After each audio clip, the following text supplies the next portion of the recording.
Let's have a look at the Lexus RX450H Plus. The Plus means it's a plug-in hybrid. Now, this is one of the bigger Lexus models, certainly aimed at the luxury market. We're going to go through just overview what the car is like inside, outside, what it's like to drive. We're going to look at the engine, the power components, how it actually performs. And at the end, I'm just going to flag up a big problem I have with buying this car.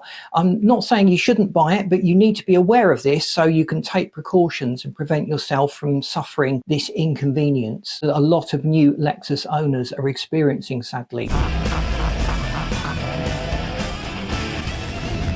Under the hood then, we've got a 2.5 litre tried and tested Toyota engine that uses the Atkinson cycle. It's an inline-4 engine. It's supplemented with 2 electric motors. The battery pack is an 18.1 kilowatt hour lithium-ion battery. In the UK spec, the petrol engine produces about 185 horsepower, but overall with the electric motors, you're looking at round about 304 horsepower. Obviously that depends on how much charge you've got in the battery and the mode the car is in. So whenever we're talking about hybrid cars and plug-in hybrid cars, the overall power is subjective. It varies depending on the actual circumstances you are currently in. The official 0 to 60 time is about 6.5 seconds, and it certainly felt this quick in the everyday drive. It's surprising because it's quite a large, heavy car. It's carrying a lot of weight because of the large body, but also the battery pack and the electric motors, they all add to the overall weight. But this car feels a lot lighter. The reversing sensors and cameras make parking this an absolute doddle. Because it's a plug-in, people often think of this as an EV alternative. So how far can you actually realistically drive in EV only mode? Well,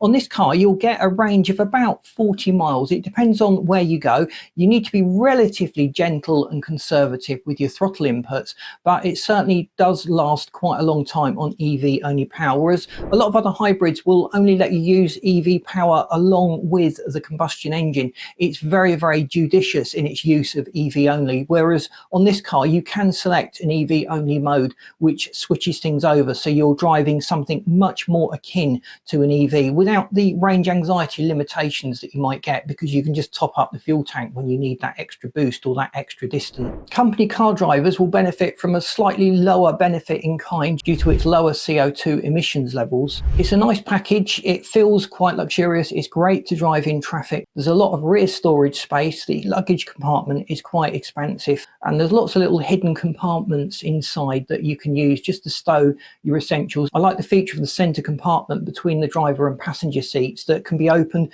from either side. It's on a simple reversible hinge. Whichever side you approach it from, you can just lift it up and reach stuff. It's got a 14-inch high definition touchscreen which showed up well even in relatively bright light. You've got the massive array of driver assists and options that are becoming the norm on these cars today.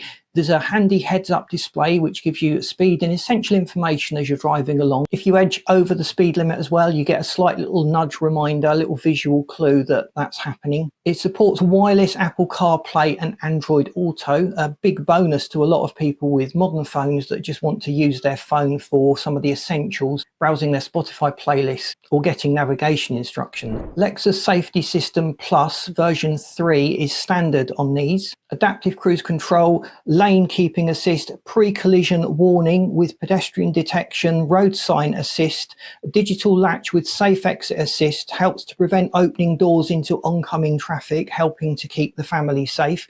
You've got this heads-up display that I've already mentioned, and traffic jam assist as well. It would be nice if traffic jam assist actually just got rid of the traffic in front of you. Maybe some torpedoes appeared from under the grille to just clear the way, but I think that is a little way into the future, and there's probably some emissions issues with having torpedoes and blowing up other cars as you go along. The outside, the styling is very modern Lexus, very glitzy, very posh. There's a lovely wraparound grille. Wheel sizes ranging up to 21 inches. I feel that the 21 inches will hamper the ride quality. If you've got the option of going for slightly smaller alloy rims, please do so, because that's going to give you a much more comfortable ride, and it really is going to improve the handling no end, in my opinion. Let me know what your thoughts are on the 21-inch rims. Logical competitors to this would include the BMW X5 xDrive 50e, the Volvo XC60 Recharge T8, the Audi Q5 55, and the Mercedes-Benz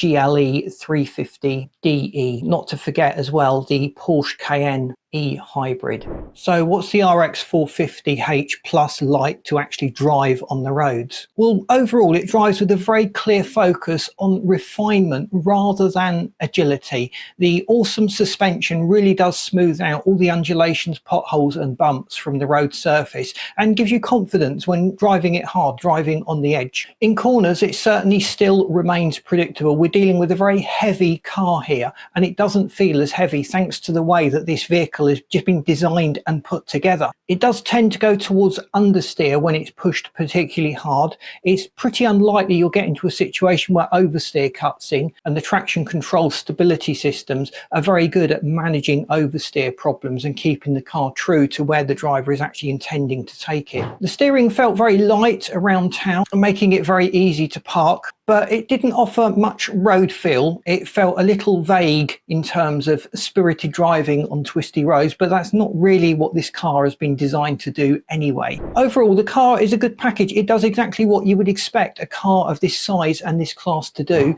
and that is deliver refinement, a smooth drive, a comfortable drive, and give the driver reassurance that the car is going to go where the driver actually wants it to. It works well as a luxury plug-in, and it has a very practical availability of electric only power, giving you really the best of both worlds. You can have an electric car when this is in electric mode, or you can drive it as a very advanced hybrid. Now, I said at the beginning there was a big downside to this. This was my sister-in-law's car. She'd only had it a short while and it was stolen.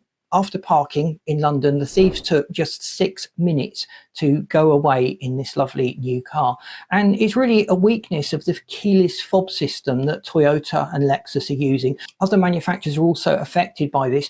Thieves have upped their game. They're using high-tech systems to sniff out the signals from key transponders, and they're then using these to not only unlock the car, but also drive it off.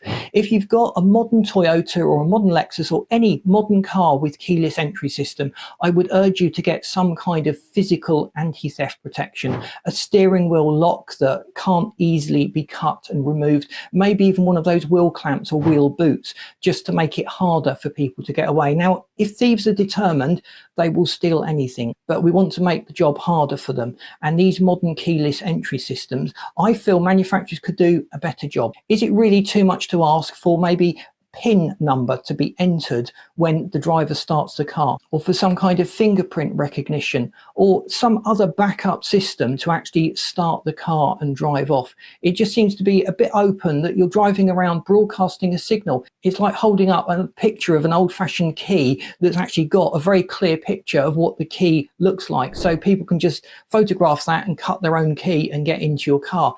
In this digital age, we've got to be much more cautious about these keyless entry systems. And I would argue the convenience it gives us is just not worth the risk of having the car stolen. I hope you found this video useful. Let me know what you've decided about Lexus in general, which models you're weighing up, and what you thought of this video, how I can improve the next one that I do.